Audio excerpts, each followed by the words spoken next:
Everyone, good evening ma'am. Welcome to Prarambh SSC. और आज की इस जीके क्लास का हमारा टॉपिक है सॉइल यानी मिट्टी। तो आज हम उसके बारे में डिटेल में पढ़ेंगे कि सॉइल में क्या क्या मटेरियल होता है और किस तरह कितने कितने तरह की सॉइल होती है और इसकी इम्पोर्टेंस क्यों होती है। हम सॉइल डे भी सेलिब्रेट करते हैं, अगर आपको पता हो।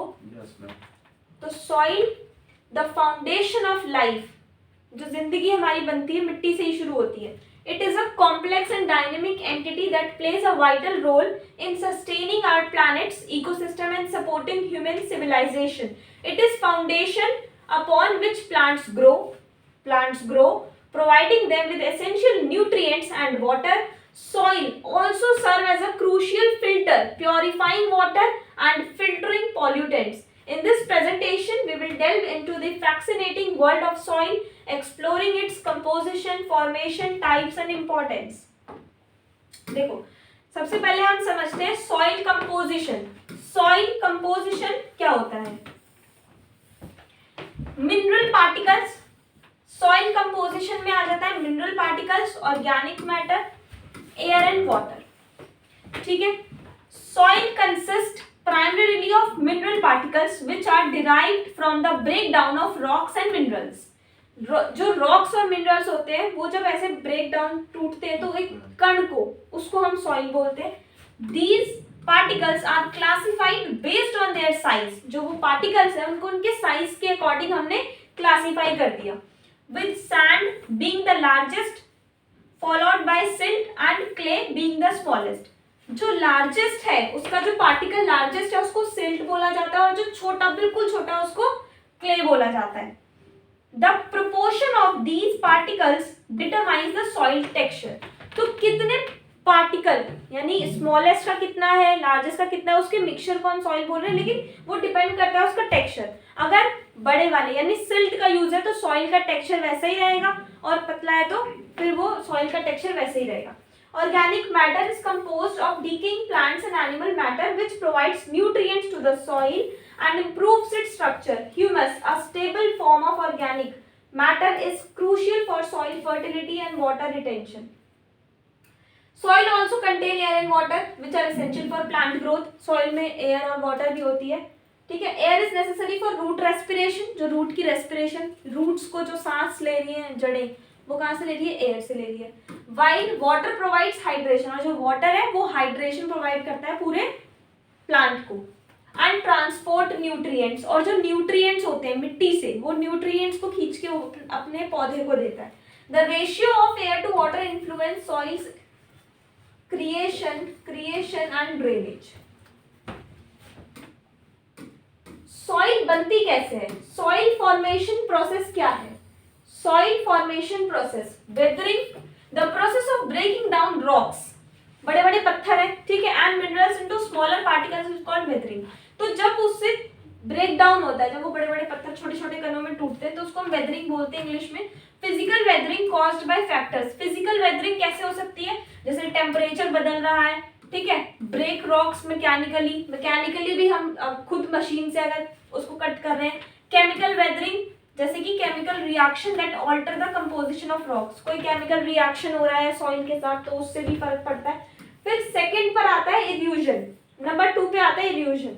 Erosion is the movement of soil particles, जब मिट्टी एक जगह से दूसरी जगह जाती है, इरोजन बोलते हैं। जैसे कि हवा के द्वारा या फिर पानी के द्वारा या फिर बर्फ के रूप में, बर्फ के जो पहाड़ी इलाका है। Wind erosion can transport fine particles, ये जो बिल्कुल बारीक बारीक कण होते हैं उनको ट्रांसपोर्ट करती है। While water erosion can create gullies and ravines. Erosion is a natural process but can be exaggerated by human activities. देखो ये natural process है but human भी इसको कर सकता है ना। नंबर 3 में आता है deposition. Deposition is the process by which eroded soil particles are deposited in a new location, often forming fertile soil. This process contributes to the formation of alluvial plains, deltas and other landforms. ये जो last वाला third वाला क्या है? Alluvial क्या मतलब मैंने नहीं बताया था आपको, है ना? उपजाऊ मिट्टी बनाता है, डेल्टा बनाता है, उसके बाद अदर लैंडफॉर्म्स का जो क्रिएशन होता है फिर इस तरह से, ठीक है, जैसे एक जगह से दूसरी जगह गई, वहां पर उपजता बढ़ गई, तो वो हो गया डिपोजिशन। और थर्ड है डीकम्पोजिशन, तो the break down of organic matter by microorganism such as bacteria and fungi is called decomposition. This process release nutrients into the soil and form humus, a stable form of organic matter. जैसे हमारे घर में हम पौधे लगाते हैं, हम बोलते हैं इसमें खाद डाल दो तो पौधा थोड़ा अच्छा हो जाएगा, उसमें जितने भी मिट्टी में वो क्या करेगी, वो जो खाद है वो क्या करेगी, वो छोटे छोटे माइक्रो ऑर्गेनिज्म होते हैं जो उस मिट्टी में जाके उसको हेल्दी बनाते हैं, उसमें कुछ ऐसे न्यूट्रिएंट्स वो प्रोवाइड करते हैं जो उस सॉइल को हेल्दी बनाते हैं, है ना, फर्टिलिटी प्रोवाइड करते हैं, ठीक है। तो ये हो गया प्रोसेस। उसके बाद है टाइप्स। अब मिट्टी के भी अलग अलग कई प्रकार होते हैं, एक होती है सैंडी सॉइल, एक होती है लोम सॉइल, एक होती है क्ले सॉइल और एक होती है पीट सॉइल, ठीक है। तो सैंडी सॉइल क्या होती है, Sandy soils have large particles which drain quickly and hold little water, which drain quickly and hold little water. They are often found in desert and coastal regions. Sandy soils are well aerated and warm, making them suitable for some plants. Sandy soil समझ में आ गई, मतलब जो जिसमें large particles हो। Clay soil उसका opposite, very small particles which retain water well but can become compacted and poorly aerated. They are often found in humid regions. Clay soil are fertile but can be difficult to work. Clay soil fertile तो होती है, provide करती है, यानी पौधे वौधे हम उगा सकते हैं, लेकिन काम करने में मुश्किल होती है वहां पर, है ना, फिसलन उसमें ज्यादा होती है। Loam soil are considered ideal because they have a balanced mixture of sand, silt and clay particles. ये क्या है, बैलेंस्ड है, बैलेंस्ड है, सैंडी भी है, क्ले भी है और पीट सॉइल भी है। They are fertile, drain well and easy to work. Loam soils are suitable for a wide variety of plants. और ज्यादातर पौधों के लिए लोम सॉइल इस्तेमाल की जाती है।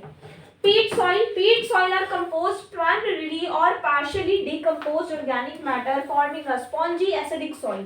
मतलब स्पॉन्जी और एसिडिक सॉइल जो बनती है दैट इज पीट soil. They are often found in bogs and swamps. Peat soils are rich in nutrients but require careful management. ये पता है क्या होती है स्पॉन्जी सॉइल, देखी है आपने कभी, स्कूल में देखी होगी, बारिश के टाइम पर, है ना, जिसमें बहुत ज्यादा ऐसे स्पॉन्ज जैसी बन जाती है, वो ऐसे पैर रखोगे तो एकदम प्लेन हो जाती है, देखिए वो होती है, ठीक है। उसके बाद सॉइल हॉरिजन्स एंड प्रोफाइल, तो एक होती है जीरो हॉरिजन, एक ए ये ओ है, sorry O horizon, A B C और आर। अब ये क्या है, the topmost layer composed of organic matter like leaves and twigs.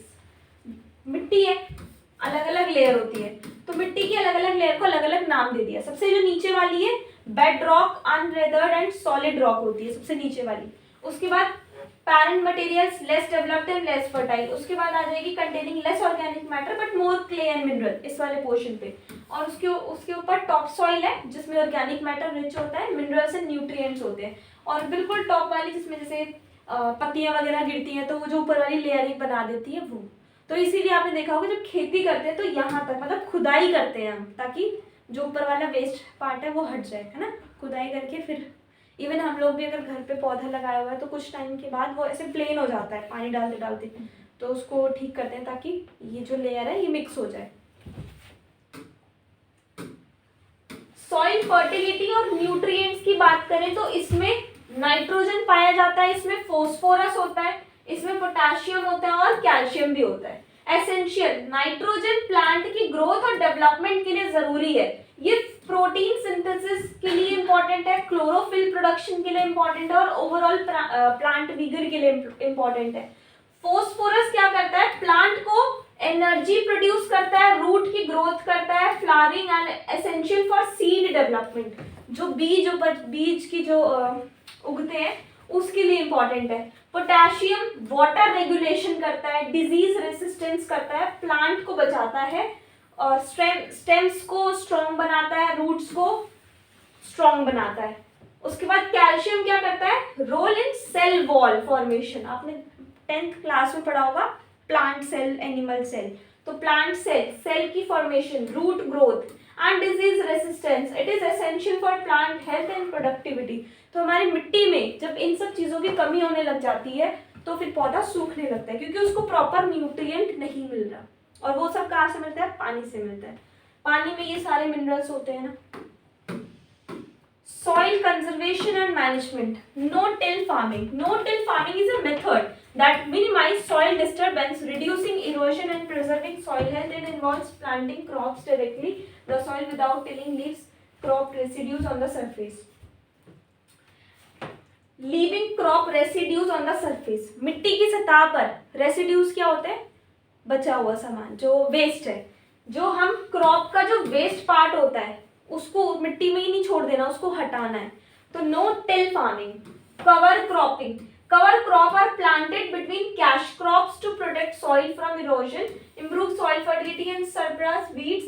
These surplus weeds, weeds क्या होती है? जंगली पौधे, तो उनको भी आपने हटाना है। क्रॉप्स कैन बी लेज्यूम्स, ग्रासेस और अ मिक्सचर ऑफ स्पीसीज, अलग अलग तरह के पौधे उग जाते हैं ना, वो सब। Crop rotation. Crop rotation is a technique that involves planting different crops. एक ही मिट्टी पे अलग अलग क्रॉप उगाओ, अलग अलग crop, that is called crop rotation. और conservation टाइलेज। Conservation tillage techniques involve reducing soil disturbance compared to conventional tillage. It reduces erosion, improve soil structure and enhance water infiltration. ये techniques आप इस्तेमाल कर सकते हो सॉइल कंजर्वेशन के लिए और मैनेजमेंट के लिए। Soil degradation and erosion. Over 30% of the world's land surface is affected by soil degradation.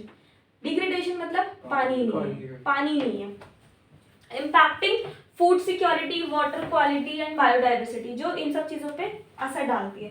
The loss is driven by combination of human activities and natural process. तो ये जो लॉस हमें हो रहा है ये नेचुरल भी हो रहा है और ह्यूमन प्रैक्टिसेस से भी हो रहा है। The global cost of soil degradation is estimated to be over 10 billion annually. This loss includes decreased crop yields को डिक्रीज कर रहा है, इंक्रीज वाटर पॉल्यूशन बढ़ा रहा है एंड रिड्यूस्ड इकोसिस्टम सर्विस, क्योंकि जो मिट्टी है वो पानी को फिल्टर करती है तो वो भी नहीं हो पा रहा, इकोसिस्टम सर्विसेज भी कम हो रही है। इट इज एस्टिमेटेड, ये ऐसा अनुमान लगाया गया है कि हम 1% हर साल अपना टॉप सॉइल का 1% खोते जा रहे हैं। This loss is a significant concern as topsoil is the most fertile layer and essential for plant growth. And then last, soil and climate change. तो जब soil और climate change इनका क्या रिश्ता है? Increased erosion. Extreme weather events such as drought and flood can exacerbate soil erosion, leading to loss of fertile topsoil and reduced agricultural productivity. Reduced water holding capacity को कम करता है climate change. Rainfall pattern जैसे change होते हैं, leading to prolong droughts, कभी कभी कई बार बहुत लंबा सूखा पड़ जाता है। उसके बाद है आपका नेगेटिवली इम्पैक्ट सॉइल, वो काफी हमारे जो सॉइल है उस पर काफी नेगेटिव इम्पैक्ट डालता है। Microbial communities, changes in temperature and precipitation can alter the balance of soil microorganism, impacting nutrient cycling, organic matter decomposition and overall soil health. Green house gas emission, जो green house gas है वो भी बढ़ रही है। Soil degradation and erosion can release stored carbon dioxide, जो soil degradation है वो क्या करता है? फिर कार्बन डाइऑक्साइड रिलीज करता है जिससे ग्रीन हाउस गैस बढ़ती जा रही है एनवायरनमेंट पे। तो ये था हमारा सॉइल के बारे में। ठीक है, टाइप्स देख लिए, हॉरिजन देख लिया, लेयर वगैरह पढ़ लिया, इतना इनफ है सॉइल में। ठीक है, आज की क्लास में इतना ही। Thank you so much.